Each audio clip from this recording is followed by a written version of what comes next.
Hi everyone, in front of me I've got FAIRPHONE 5 and let me share with you how to set the camera timer on this device.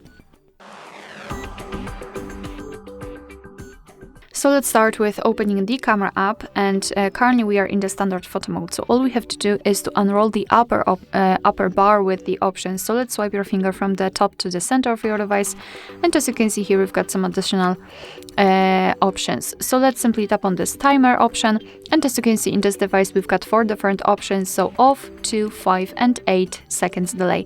So let me choose 8 seconds delay.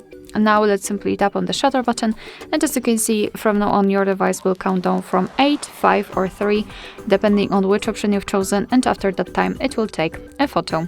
So basically this is how it works. Of course you can turn this option off, just unroll the upper bar and tap on this crossed out icon, and from now on your device will take photos right after touching the shutter button. Alright, so that will be all. Thank you so much for watching. I hope that this video was helpful, and if it was, please hit the subscribe button and leave the thumbs up.